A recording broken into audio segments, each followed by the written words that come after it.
Вітаю, друзі! Вітаю не лише з Днем Незалежності, вітаю і з тим, що сьогодні будемо обговорювати, говорити будемо про важливі речі, куди рухається країна, хто її веде, які цілі ставлять ці люди для себе і що попереду України. Про це та інше будемо говорити сьогодні з людиною, яка дуже добре збирається на зовнішній і внутрішній політиці України.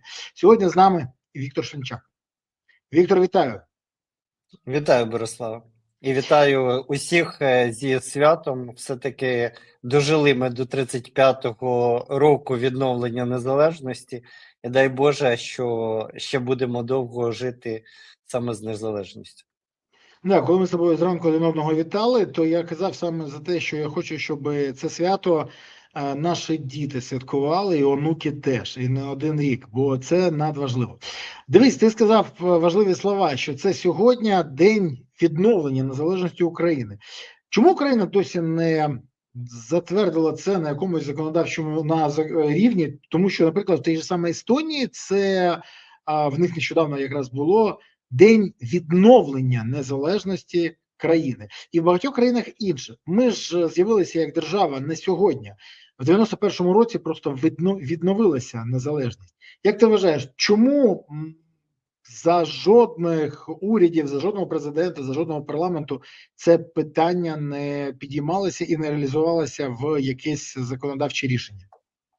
Ну, раз сьогодні в нас такий є жвавий ефір, то дозволю собі дружній тролінг, тому що ти, як депутат Верховної Ради, міг це свято ініціювати, саме формулювання ініціювати, але погоджуюсь з тобою, що вже прийшов час, коли, власне, треба виправити цю історичну помилку, як я вважаю, і все-таки в документах прописати, що це день відновлення незалежності України. Хочу тобі сказати, що я намагався це зробити приблизно після 9-го чи 10-го законопроекту, який я подавав, і який принципово ніхто не хотів голосувати. Тоді я пам'ятаю, як Антон Геращенко підійшов до мене після чергового законопроекту і сказав, цей законопроект або пройде як від коаліції, або не пройде взагалі. І тоді я пам'ятаю навіть після чого ми тоді ініціювали скасувати оці саме, пам'ятаєш, правки Савченко, які дозволяли виходити на волю людям, які були ворами в законі, злочинців. Там величезна кількість історій, і нам тоді сказали, ні, це або вийде від Народного фронту, або чогось іншого. Я тоді підходив, до речі, до коаліції з цим питанням, запропонуйте, це гарна ідея.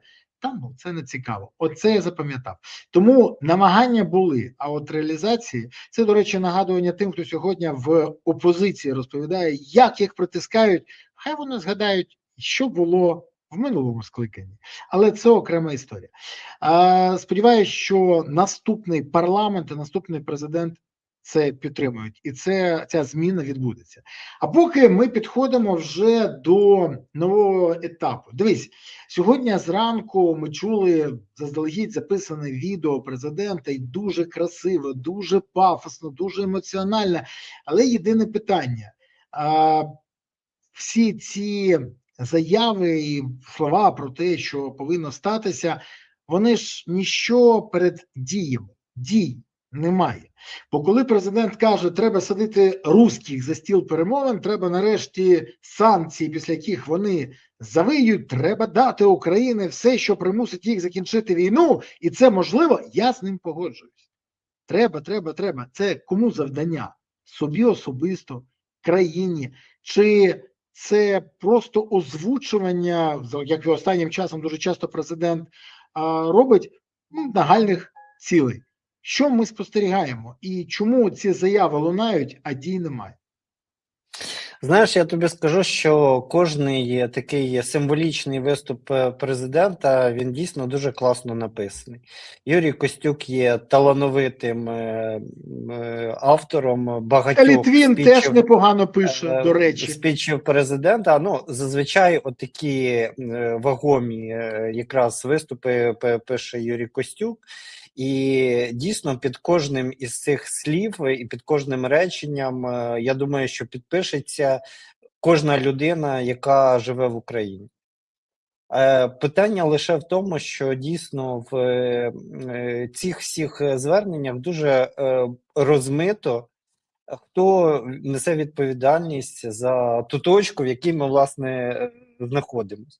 Тому що коли прописується «треба щось зробити», ми розуміємо, що зараз є єдиний верховний головнокомандувач, є єдиний президент, і є єдиний центр ухвалення доленосних для країни рішень, і цей центр знаходиться на вулиці Банковій. Найцікавіше, що сьогодні мені писали деякі депутати зі «Слуги народу» із дуже такими емоційними, значить, спічами про те, що, а президент чомусь не приїхав на засідання Верховної Ради, яке було урочисте, присвячене 35-річчю відновлення незалежності. Що ж це таке відбувається? Бо ні один президент не оминав, власне, це свято, щоб не бути засвідченим у парламенті, щоб не проголосити промову.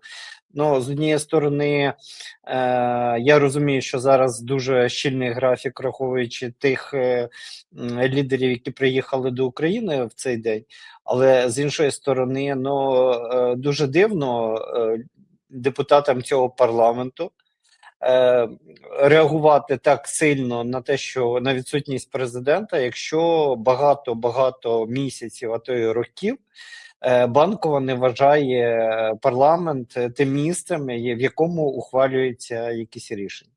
Тому тут бачили, що купували, їжте, повилазьте. Ну, вибач за, можливо, дуже різку історію чи різку реакцію, але нащо плакатися на те, що, власне, з 19-го року було очевидно.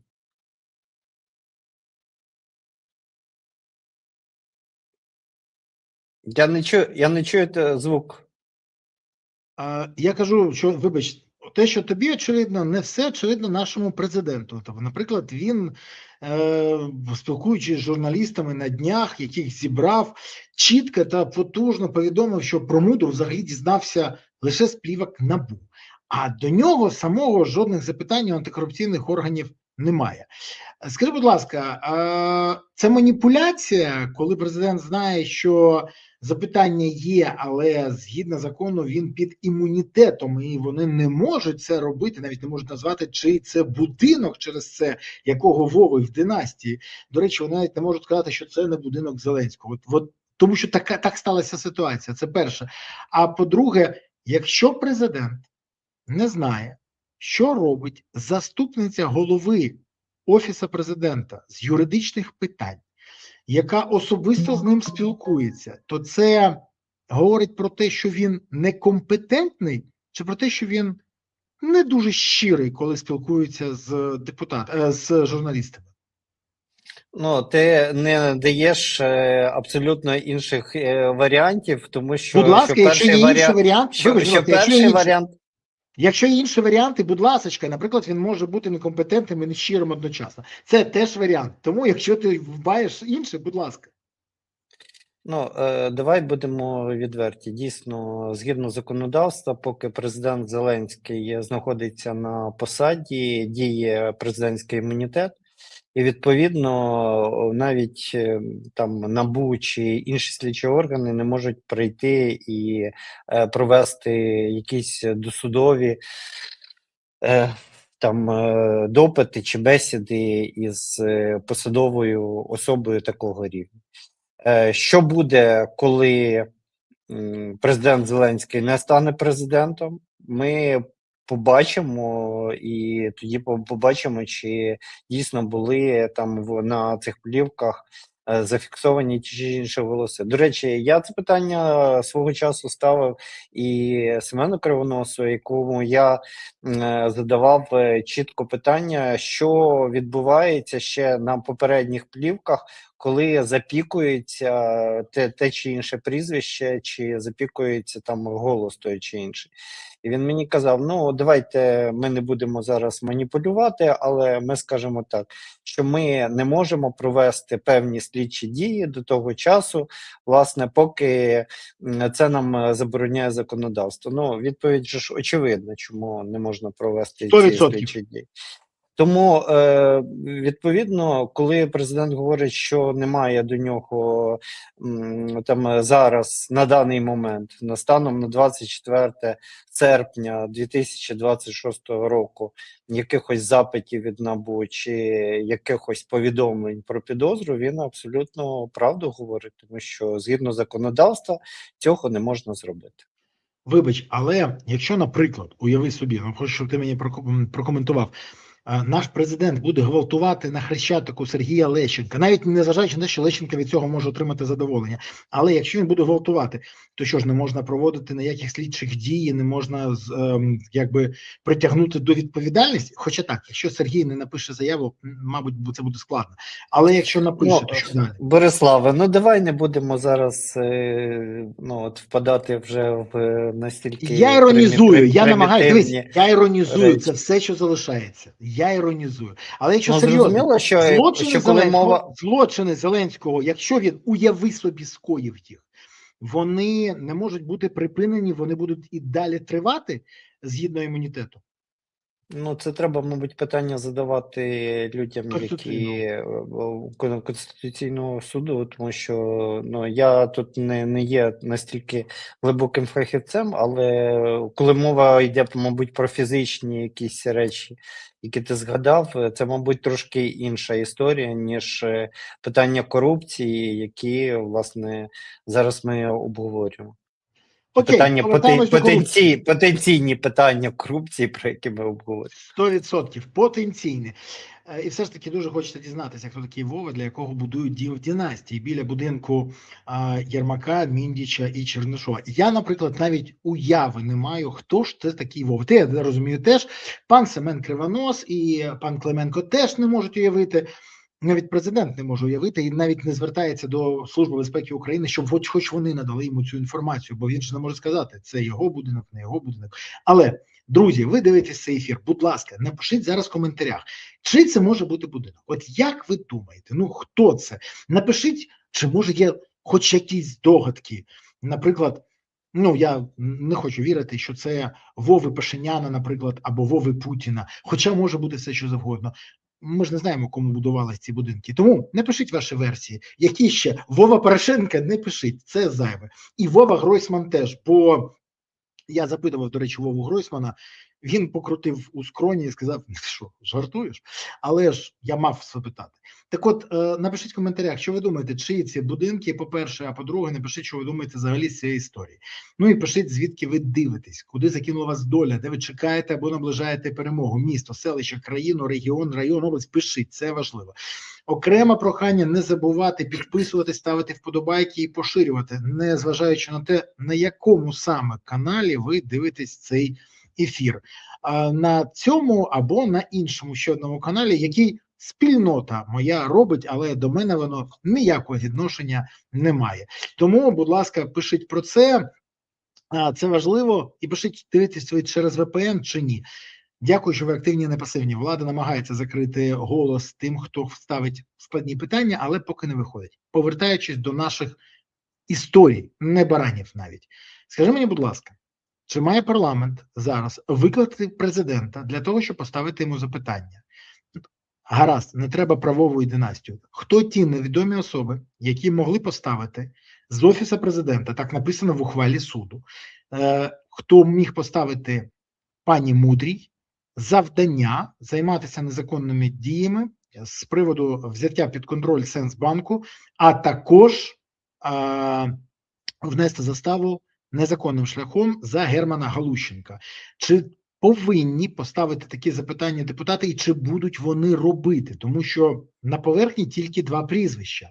Буданов, як голова Офісу, і Зеленський, як людина, на якого Офіс працює. Бо я не дуже вірю, що пані Мудрій ставила прибиральниця баба Маша це завдання, або електрик дід Петро. Бо і один, і другий щось мені підказує, якби не сприймаються як люди, які можуть поставити завдання Мудрій. То чи повинні ставити це запитання перед президентом депутати, чи будуть вони ставити? І чому ці запитання, наприклад, не поставили журналісти, які були на зустрічі з президентом? Ну, по-перше, почну з третього питання щодо мудрої було. Так само була Було відповідь питання, хто ті невідомі особи? Ні, питання було щодо ситуації, в принципі, щодо мудрої, і президент зреагував, наскільки я розумію, так, що йому перенесли докази, що мудра точно може бути причетна до якихось спецоперацій, які там описало НАБУ, і тому вона була негайно звільнена. Тому відповідь тут була заготовлена, зрозуміла, і в принципі далі ніхто не уточнював власне щодо того, хто давав конкретно вказівки. Питання теж було заздалегідь заготовлено, тому що формат питання був саме такий, що відповідь ідеально лягла в нього. І про невідомих осіб з жодного запитання, а також про тупотіння ножками президента. Ну і про слова Мікітася, який каже: президент там не так, президент там кричит, нет, орет, требует уволить финмонщицу, которая не хочет пропускать платеж на заставу для Єрмака. Оцих питань не було.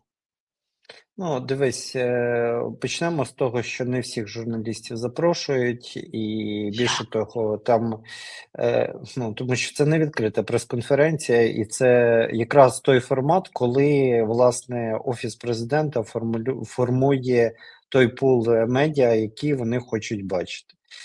Не скажу, що всі медіа, які були, умовно кажучи, на цій зустрічі, вони були чи є лояльними до Офісу президента, але ну, якби більшість журналістів ну, приходять туди саме для того, щоб задати питання, які в принципі більш-менш очевидні і, можливо, на користь якраз Офісу президента. Ну, Так, тут а я знову ж депутати? таки знову ж таки хочу сказати, що можна прийти на зустріч, але тобі можуть не дати задати питання. Так само, до речі, як і на відкритій прес-конференції, тому що модератор, прес-секретар президента може показувати на ту чи іншу особу і оминати твоє запитання. Тобто модерувати дискусію можна завжди дуже вправно, якщо ти розумієш, до яких тем, там, умовно кажучи, спікер готовий, а які теми не хоче, ну, власне, на які він не хоче відповідати. Що стосується депутатів, чому я почав із історії про те, що навіть серед слуг народу починають говорити про те, що на Банковій немає взагалі поваги до парламенту, і, власне, президент не приходить на урочисте засідання до Дня відновлення незалежності.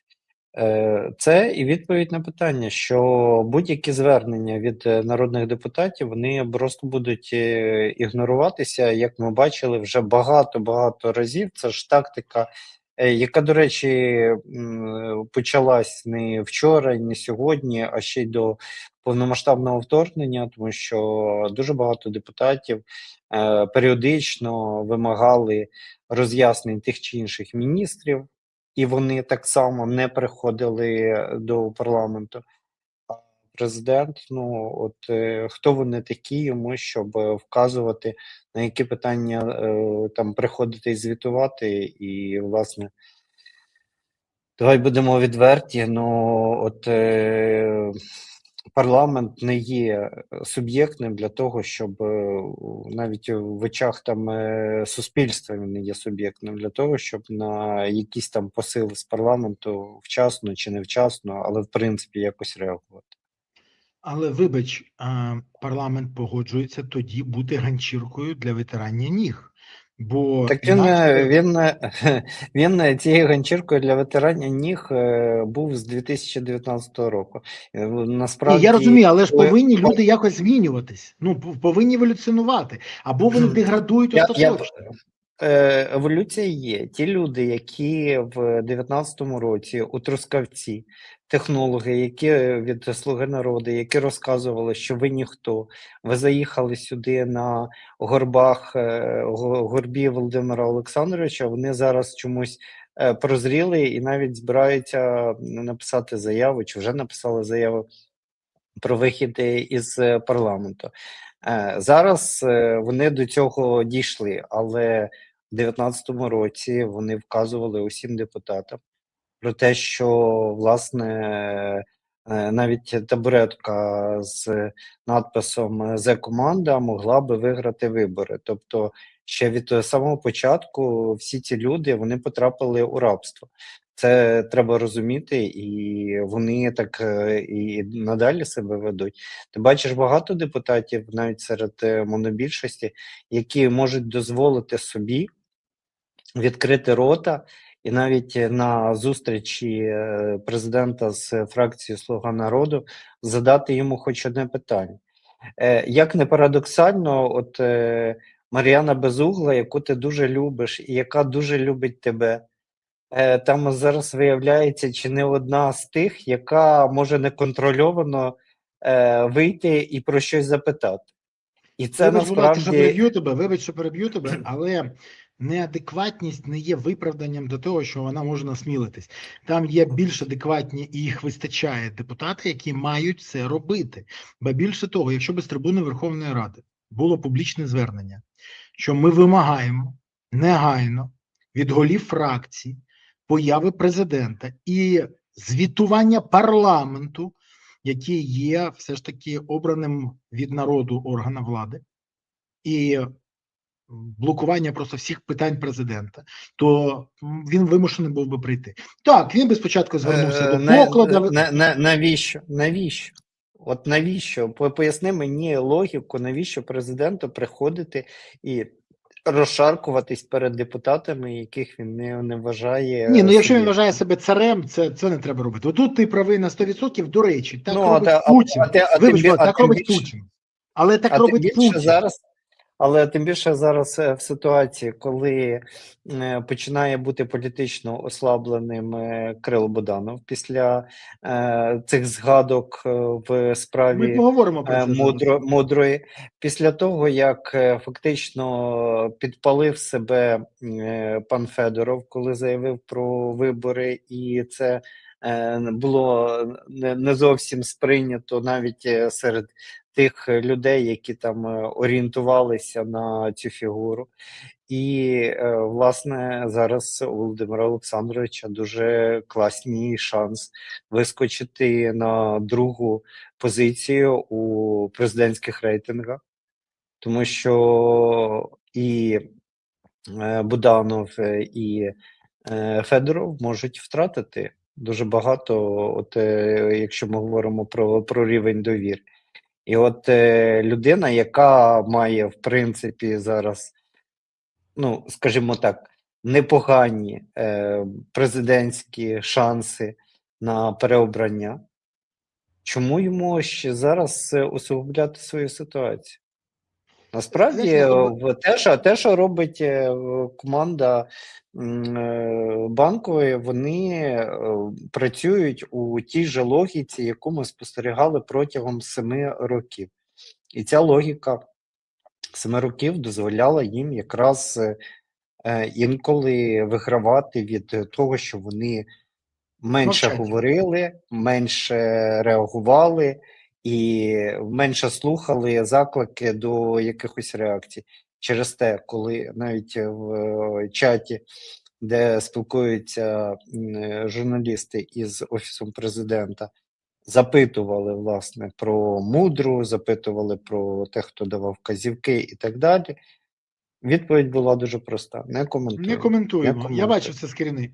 Це я бачив. Але дивись, от кілька днів тому, коли зібрали журналістів різних видань, то серед них не було якраз тих журналістів, які можуть поставити запитання.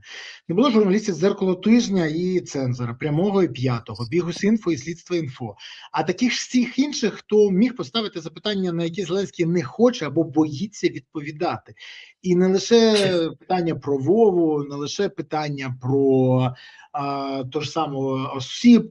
Ну, наприклад, могли поставити запитання про Міндіча, його комунікації з Мудрою, про санкції проти мене, про Сенсбанк і багато про що.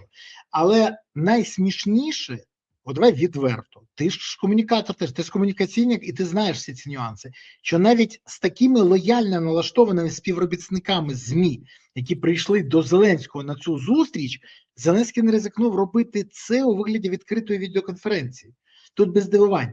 Він що, мавпує Путіна і Лукашенка, до яких теж допускають лише лояльних дописувачів, в яких не чекають того, що може примусити царя засмутитися, і він трохи, скажімо так, грається вже навіть не в авторитаризм, а він живе в цій системі. Чи мені здається, тому що я занадто критично до нього налаштований?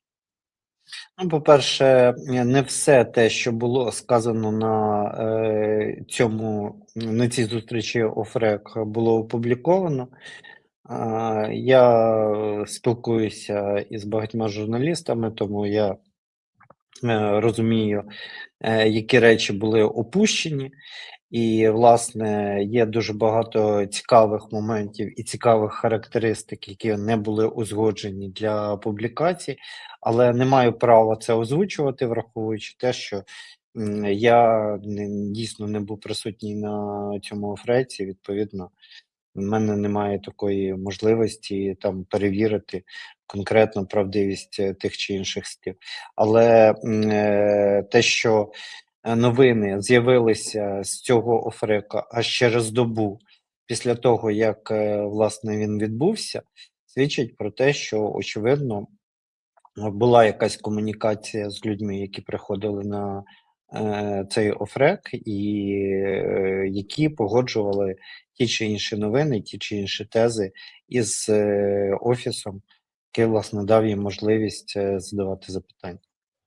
Але це були одні й ті ж самі тези, чітко комплементарні в бік Зеленського і нічого іншого. Це говорить про те, що узгоджена позиція Офісу просто була донесена до всіх інших.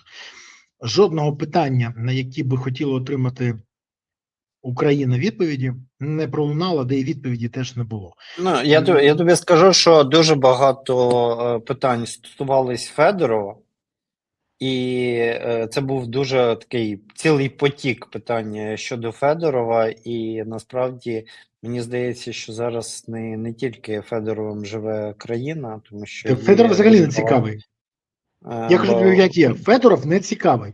От мені, наприклад, цікаво, люди, які займаються корупцією, дають команду внести заставу за Галущенка незаконно. Люди, які дають команди взяти під контроль Сенсбанк, якщо вони керують країною, вони точно хочуть перемоги країни? Ну, давай відверто. Це перше запитання. А друге, скажи мені, будь ласка, через те, що озвучували прокурори САП, з'ясувалося, і через відео, які аудіо і відео вони виклали, було два моменти. Перший. Міндіч і далі спілкується з Офісом президента. Ті контролює Сенсбанк, тому що він каже, да заберіть в мене Сенсбанк. Заберіть в мене державний Сенсбанк. Він каже, заберіть. Що таке? Я вибачаюсь. Що відбувається? Це перше.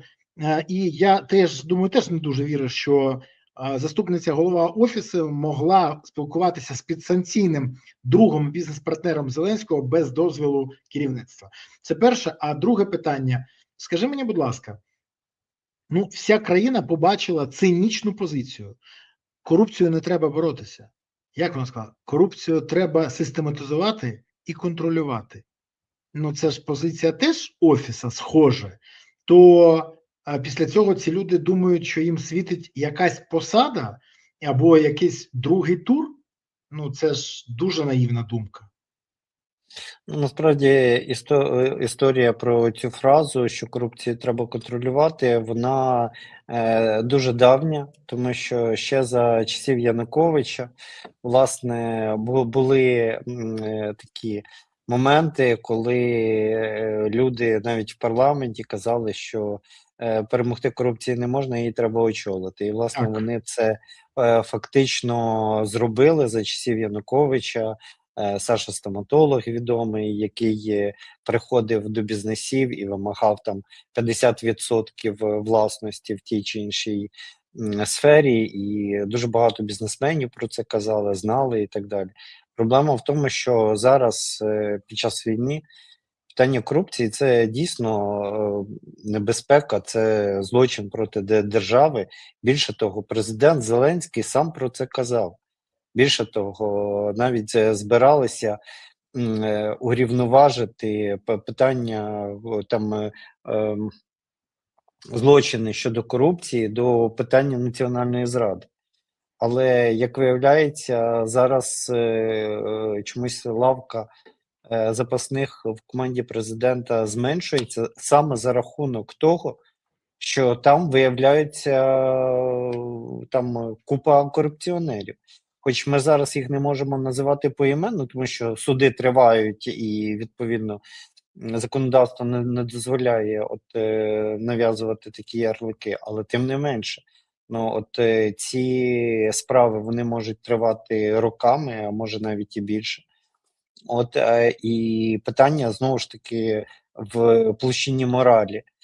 Але взагалі, знаєш, дуже дивне, мабуть, ставлення до світу, тому що я коли працюю, я включений в процес своєї роботи зранку до смерканку. Я не знаю, коли ці люди встигають намалювати собі 250 бізнесових ще проєктів паралельно, коли ці люди заводять коханок там на стороні, коли вони, це, до речі, не перший випадок, коли там знаходять ту чи іншу посадову особу у житлі іншої людини. І всі ці речі мені не вкладаються в голові, тому що якщо ти розумієш стратегію країни і ти береш відповідальність за виживання країни, мабуть, по-іншому ти мав би себе вести.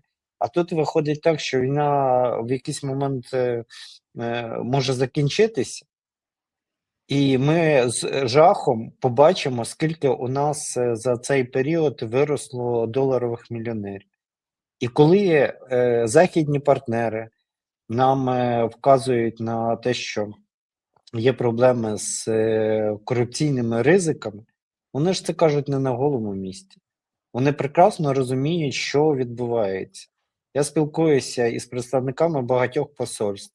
Я скажу відверто, що багато цих оцінок, які стосуються корупційних ризиків, вони цілком зрозумілі, тому що люди, західні партнери нам виділяють величезні кошти, і вони дивляться, як на дріжджах буквально виростають нові покоління українського олігархату, які вони точно відслідковують ці кошти, вони розуміють, де складаються ті чи інші банківські ячейки, де відкриваються рахунки, як переганяється крипта. Вони розуміють, що в ситуації, коли треба всій країні, не просто там з красивими, коли ти виходиш і кажеш про красиві слова з трибуни, про те, що всій країні треба консолідуватися, одні люди дійсно біднішають і виживають, віддаючи останнє і донатячи на ті чи інші проекти ЗСУ. Інші, навпаки, в цей момент використовують для набиття власних кишень. І от в цій всій парадигмі у мене дуже такі негативні відчуття, тому що ми котимося до якогось глухого кута, в якому немає виборів. Зрозуміло, що ми їх не можемо провести під час воєнного стану. Але з іншої сторони є велика деградація самої системи державного управління. Вона відбулася не вчора, і не позавчора, і не, мабуть, не 2 роки тому. Вона зародилася набагато раніше. І оцей хватательний, чи як це сказати, рефлекс, він свідчить про те, що у людей немає не просто там якихось моральних зобов'язань перед своїми наступними поколіннями, вірніше, перед своїми поколіннями в них, мабуть, є якісь зобов'язання, а перед наступними поколіннями українців це просто призводить до такого великого песимізму І на це поки що ніхто не знайшов адекватної відповіді, що з усім цим робити. Тому що вихід для влади очевидний. В ситуації, коли падає довіра, треба ще більше закручувати гайки, а суспільство, мені здається, що не зовсім готове до того, що в одні будуть не мати можливостей для існування, а інші в цей час будуть банально красти. Ти знаєш, мені немає що додати до цього, але я хочу запитати, дивись, Нікіта Потураєв, доволі розумний слуга, політтехнолог, багато чого знаючий, каже, країна банкрутує, якщо парламент до кінця жовтня не ухвалить 27 законів, бо вже зараз нема чим платити зарплату військовим. Ще раз, сьогодні серпень. Минулого серпня було так само. Позаминулого знову так само. І питання, хто довів країну до такого стану? Не Зеленський зі слугами? Вони. Хто зараз був на канікулах замість того, щоб використати цей місяць і приймати потрібні закони? Не слуги? Слуги. То що відбувається? І хто гроші витратив на різні кешбеки, єбачки, Вовини тисячі, єдине телемарафоні та все інше, замість того, щоб використовувати їх на потреби оборони держави і фінансування армії? І тут запитання тільки одне. Хіба можуть ці люди дійсно досягнути потрібної цілі України для України, якщо вони так ставляться до своїх обов'язків, якщо вони ставлять в голову не ставлять тільки одне. А як би день простояти і нічку протриматися і не попасти в фокус уваги НАБУ і САП? Ну, це ж лежить на поверхні. В мене до тебе тільки одне запитання.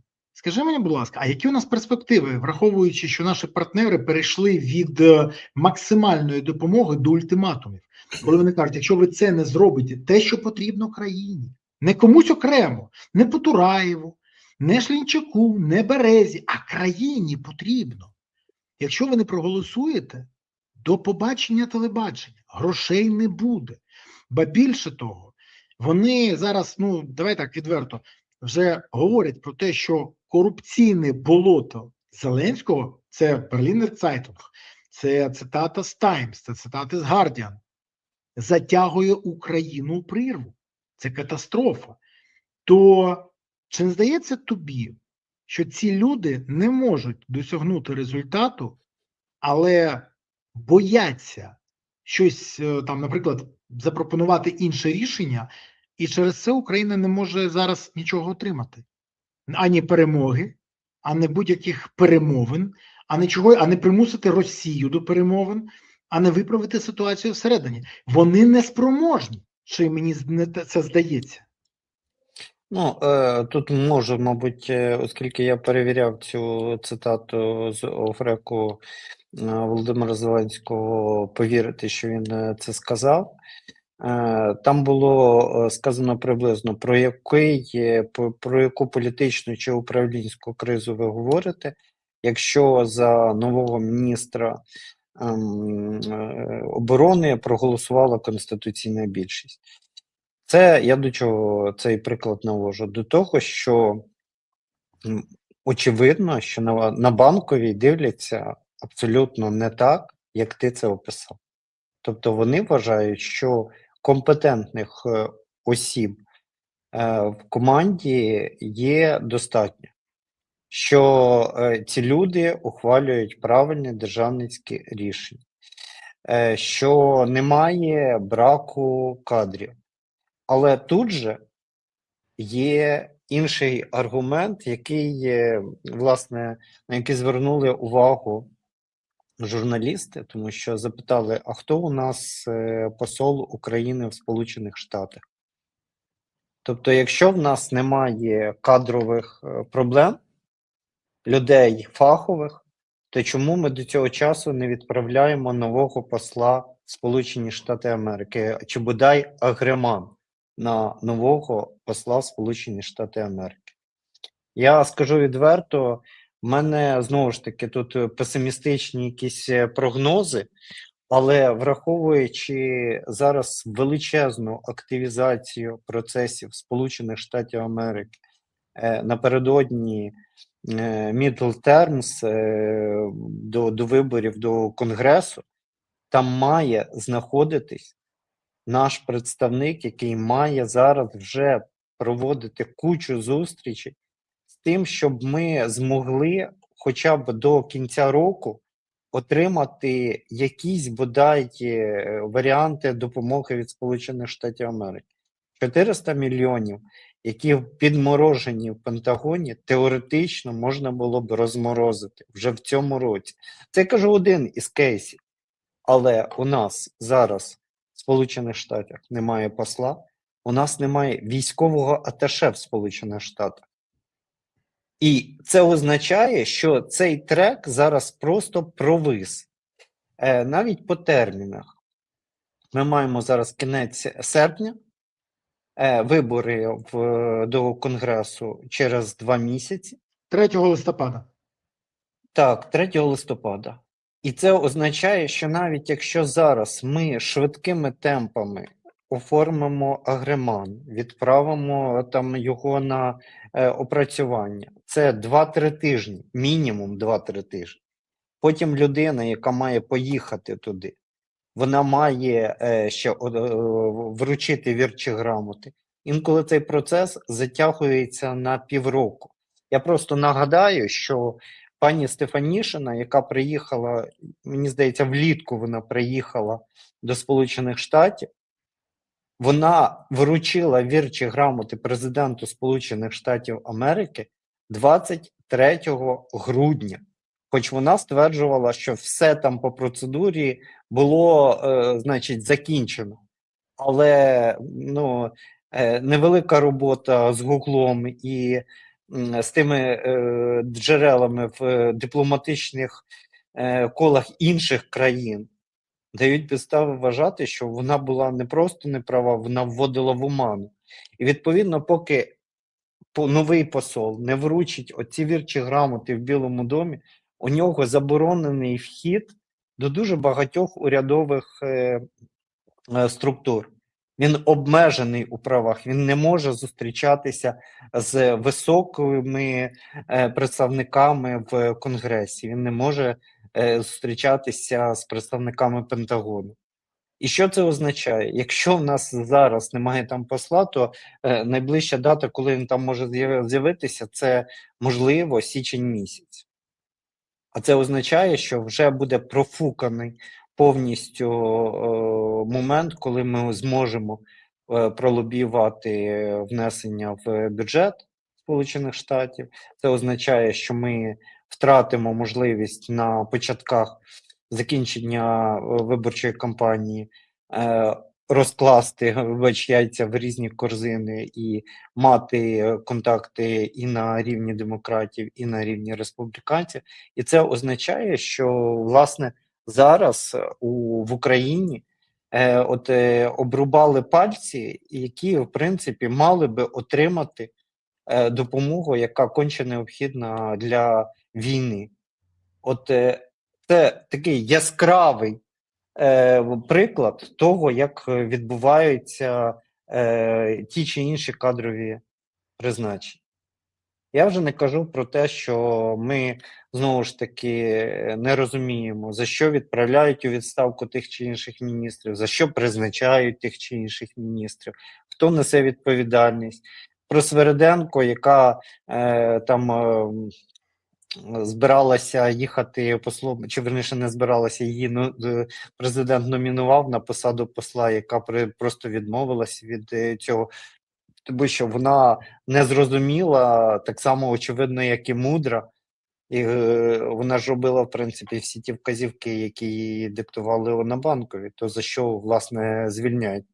Треба було не виконувати ці вказівки, чи треба було виконувати їх більш гнучко. І це ж питання в тому числі до оцих побажань створювати проекти на кшталт є-балів і так далі. Це ж ініціатива, яка виходила з Офісу президента, але Свериденко ж її реалізовував. Вона ж не казала, що я не буду цього робити, тому що це не призведе до якогось економічного дива, і це насправді не допоможе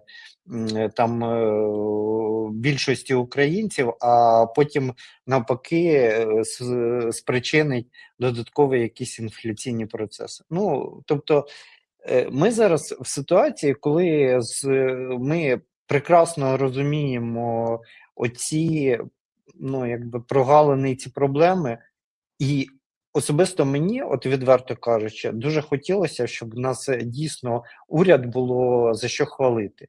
Тому що якщо б уряд було за що хвалити, то відповідно це б означало, що ми стаємо сильніші під час війни. Я дуже часто, до речі, хвалю президента Зеленського, який там на міжнародній арені вигризає ті чи інші контракти. Але внутрішній порядок денний ми тотально програємо. Я тобі більше скажу, питання компетентності команди Зеленського під великим питанням. Я сьогодні дивився фоточки, які виклало Міністерство закордонних справ по приїзду міністрів, очільників інших країн, і звернув увагу. На фотках на деяких прибрали Залужного. Це було дуже так неочікувано. В Таймс виходить, в Guardian фотки, де Залужний зустрічає прем'єра. А в Україні Сибіга, хтось інший з міністерства, але послань ніде немає. Це, до речі, теж про багато що говорить. Я був дуже здивований, коли це побачив. Ти можеш зайти на допис в Міністерство закордонних справ в Фейсбуці і побачити, як це виглядає. Скажімо так, пристосуванство залишається на тому ж рівні. Але ж не все так, скажімо, можна прибрати і не все можна замовчати. Про це зараз поговоримо. Друзі, не забувайте, будь ласка, підписуватись, ставити вподобайки. Я сподіваюся, ви вже поставили, не забули це зробити. Поширте відео і не забувайте, що якщо відео зникає з вашого поля уваги, тоді треба дивитися через VPN. На жаль, Володимир Олександрович Зеленський дуже не хоче, щоб я ставив такі запитання, як сьогодні, і взагалі інше в своїх ефірах, а ви щоб чули відповіді на них. Тому дивіться через VPN. На жаль, вимушено дивитися опозиційних політиків і журналістів, так само, як дивляться опозицію в Росії і Білорусі. Тому я ще раз кажу, Зеленський будує з Україну таку Росію на мінімалках. На жаль, але забуває, що не вдасться йому це. Україна не Росія. Тому, на жаль, він будує, але, на щастя, не вдасться. Бориславе, я тут можу все-таки поставити акцент, що я не вважаю себе опозиційним журналістом. Ні, ти не опозиційний журналіст. Не опозиційним експертом. Я розкладаю плюси і мінуси того, що відбувається.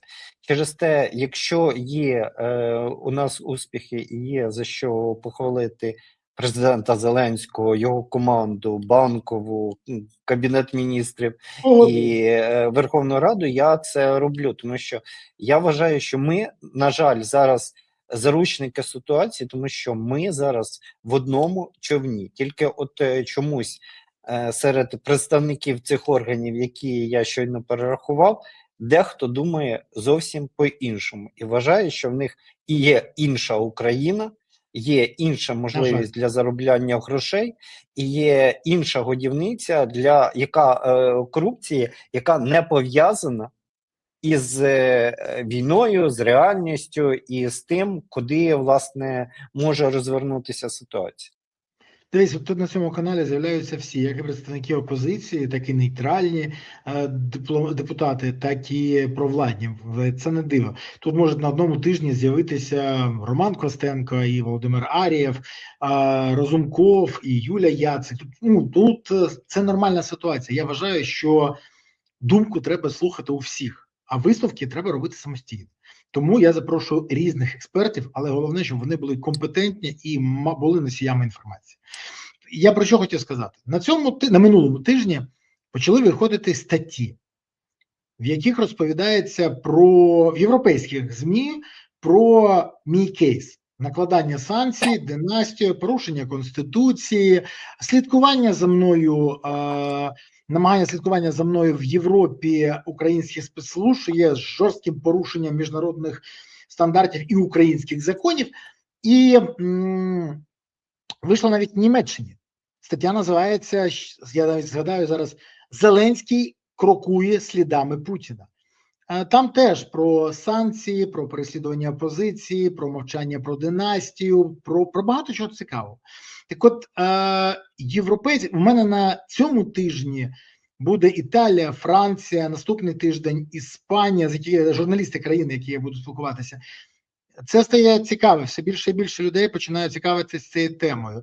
Окрема історія це те, що я буду виступати в Страсбурзі і на парламентській асамблеї Ради Європи, попри те, що Офіс президента намагається зірвати цей виступ, це дуже смішно виглядає, але не вийде. Так от, дивлячись на все це, скажи мені, будь ласка, вони самі створили собі проблеми, ну самостійно ж. Але що буде далі? Як ти вважаєш? Чому запитую? Я подаю вже на цьому тижні в Верховний суд. Далі я чекаю, от особисто я, відмову, або там якесь рішення, яке відфутболить, і потім звертаюся до ЄСПЛ, де вже знаю, я сьогодні спілкувався з деякими своїми колегами з Ради Європи, і сьогодні спілкувався з деякими суддями ЄСПЛ, тому я приблизно знаю, який буде результат. А скажи мені, будь ласка, а президент на що розраховував, коли запроваджував ці санкції? І ще одне, я на цьому тижні планую приїхати до Відня і іти давати покази в місцеву службу безпеки, тому що вони наполягають, через те, що місце, де я офіційно зареєстрований в Відні, коли я там приїжджаю, я там буваю, за цим місцем слідкували представники українських спецслужб. В мене питання: а Україні замало було того, що відбулося в Монако? І на що розраховував президент і його оточення, коли почали цю гру? Ми зараз намагаємося з тобою грати в питання логіки. Так. Ми дуже часто забуваємо, що інколи людські емоції виходять за рамки логічних якихось пояснень, і тому, коли хтось тупотить ніжками, з'являються виконавці, які намагаються загасити пожежу і відповідно вгадати ті чи інші методи, які там у людини в голові, або виконувати безпосередньо вказівку. Я пояснюю це, на жаль, так, тому що я бачив різних президентів, і я спілкувався із людьми, які були навколо, які там, умовно кажучи, були в патронатній службі. І інколи дійсно цих людей хочеться пошкодувати, тому що це велике психологічне навантаження, коли там умовно перша особа в державі намагається там зірвати злість на комусь із найближчого оточення. Відповідно, з'являються і люди, які приносять прості рішення. І от тут я думаю, що список людей, які тебе, м'яко кажучи, не люблять, він не обмежується тільки однією особою. Але вибач, будь ласка, Досить таки багато. Рішення приймає РНБО, яке є кишеньковим органом А, впливу особисто Зеленського. Щодо рішень РНБО, попри те, що це колегіальний орган, я думаю, що рано чи пізно доведеться відповідати тим людям, які 100%. підписують ті чи інші ці рішення. От в мене тільки одне питання. От рішення ЄСПЛ за багатьма Обов'язково для виконання в Україні. Обов'язково, звичайно, воно Так. обов'язково для виконання в Україні, і очевидно, що після рішень ЄСПЛ людина може попросити моральну компенсацію, Не лише морально. яку має оплатити держава. Держава. Так у мене от питання: чи готові ці люди, підписуючи ті чи інші документи, гарантувати власними коштами те чи інше рішення? Тому що я, наприклад, не ухвалював рішення, щоб Березу там зараз на нього наклали санкції. Чому з спільного гаманця держави повинні заплатити з моїх податків за незаконне рішення всі, окрім тих людей, які ці рішення ухвалюють? Саме це може бути підставою для переслідування, тому що це нанесення шкоди держави, фінансової шкоди. Сума буде така, що можна буде притягати до відповідальності. Тут є дуже цікавий момент, і про це ми теж зараз консультуємося з моєю європейською командою юристів, бо щось мені підказує, що краще за все це знову вирішувати через європейські суди. Єдине останнє запитання. Скажи мені, будь ласка, я коли полечу до Відня, мені треба особисто в Фейсбуці або може на Ютубі повідомляти про це пану Покладу, ну щоб хлопців не ганяли заздалегідь, ну так просто даремно, а їх заздалегідь привезли, щоб вони там, якщо хочуть там полякати, поговорити, ще щось. Ну просто хочу проконсультуватися в тебе. Чи можна просто так летіти, і вони самі знайдуть? Я думаю, що зараз навколо Служби безпеки можуть з'явитися певне коло власних проблем, які доведеться їм розв'язувати, і Без мене можливо їм вистачить. зараз без Борислава Берези їм вистачить чим займатися. Ну що ж, бажаємо антикорупційним органам вдачі в всіх питаннях. А Службі безпеки бажаю позбавитися проблемних тем і людей. Україні бажаємо тільки перемоги, тому що я дійсно кажу, я вважаю, що Україна сьогодні б'ється за право свого існування, і ми повинні не тільки перемогти, а й забезпечити нашим нащадкам право і можливість жити в Україні і святкувати День Незалежності в Україні. От для цього треба багато працювати. Відь, дякую тобі за сьогоднішнє спілкування, за сьогоднішній ефір і сподіваюся, що все буде Україна. Па-па. Дякую, до побачення.